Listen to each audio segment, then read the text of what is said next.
we've got a product that is invisible, odorless, and tasteless.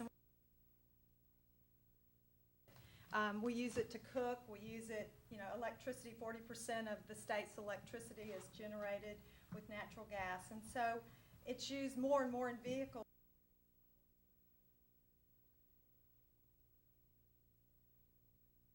We welcome all diverse and additional supplies to our system, both for reliability and for competition, and basically to help bring the costs down, bring the prices down. I think it's healthy, it's definitely needed, and we welcome this diverse supply to our system.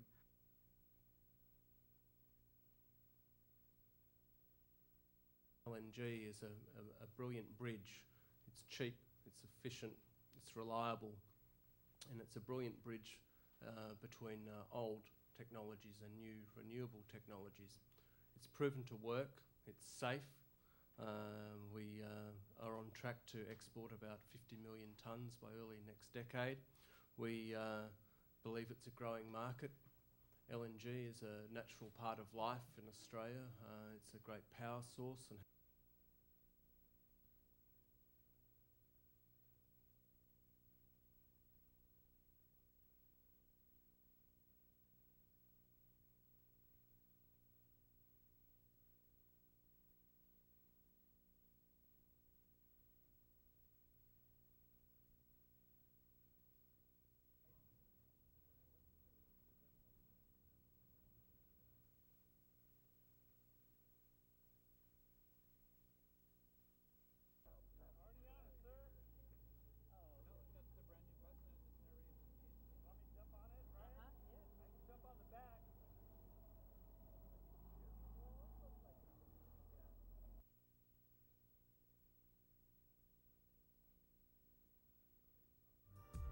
The FSRU is permanently moored on station in deep water with a natural gas pipeline connection back to the shore. In readiness for the LNG delivery, 2 tugs, about 3 nautical miles from the FSRU, await the arrival of the LNG carrier. Meanwhile, about 5 nautical miles away, the LNG carrier reduces speed to embark the pilot and the company loading master before continuing its approach to the FSRU. The LNG carrier slows to about 6 knots as it reaches the tugs waiting to guide the vessel to the FSRU. The tugs each make fast a mooring rope to the LNG carrier to control the carrier's heading and act as a brake for the carrier. The LNG carrier continues its approach to the FSRU at extremely slow speed. About 200 to 300 feet off the FSRU, the LNG carrier is brought to a stop, its positioning now controlled mainly by the tugs. Now stopped abeam of the FSRU, the aft tug disconnects its rope and repositions itself. Both tugs are now in position to push the carrier towards the starboard side of the FSRU. When the LNG carrier is about 60 feet off the FSRU, the first of more than 20 mooring lines are passed between the vessels. While this happens, the tugs firmly press the LNG carrier against the fenders of the FSRU. The LNG carrier's manifold is now aligned with the FSRU's loading arms. During this process of securing and aligning the 2 vessels, the tugs keep the carrier firmly alongside the FSRU. All remaining mooring lines are passed to the FSRU and properly balanced and tensioned. 1 tug now leaves for the port and the other stands about 1 nautical mile away as a standby safety vessel. The 4 loading arms on the FSRU move into place. The vapor arm is connected first, then the other 3 arms connect to the carrier's manifold. Due to the low temperature of the LNG, some frost and ice forms on the outside of the loading arms. This is common to all LNG loading operations.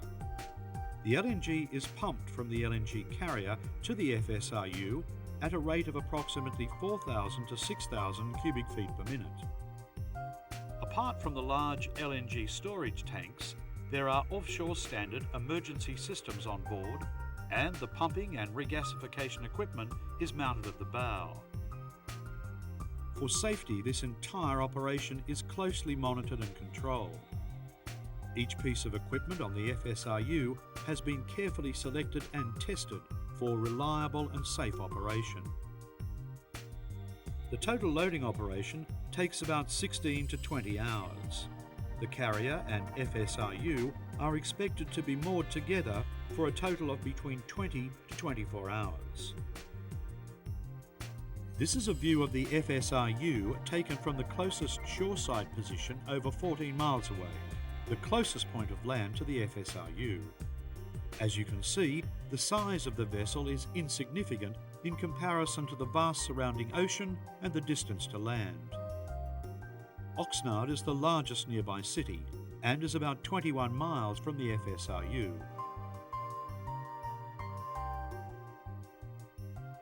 Once the cargo transfer is complete, the loading arms disconnect and the vapor line is released.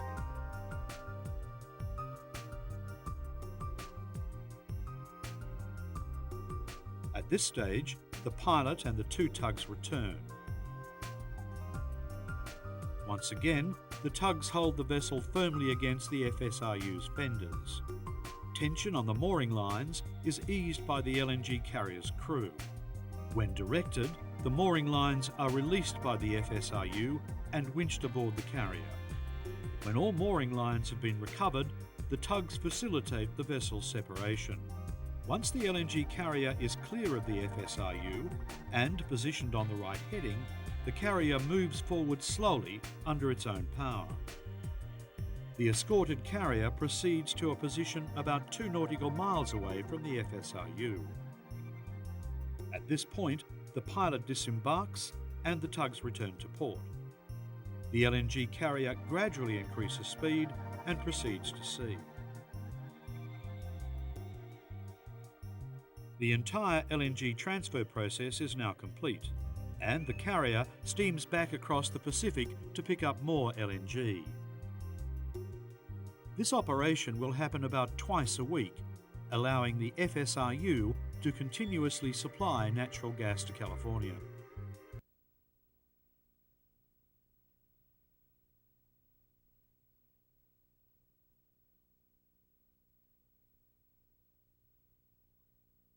I think it's important that we're able to utilize liquefied natural gas here in the county. I think it's important to Ventura, Oxnard, Camarillo. So I find it very appealing. I think the offer of additional jobs for the community is of value, both onshore and offshore. Now talk to me about your own experience.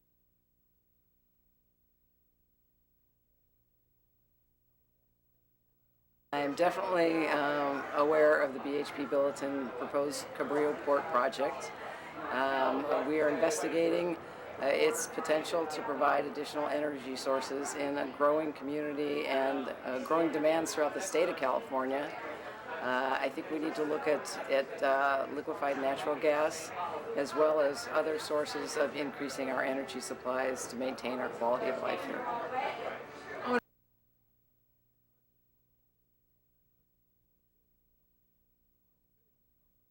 Well, Billiton Company is known around the planet. They have 20 years experience. So we're talking about a company that's serious. That's the most important for us. It's a serious company. They want to bring help. Second one, they want to be the solution for us. Jobs, money. They want to invest in something that we need. So that's great. This company is serious. Nothing that we can lose.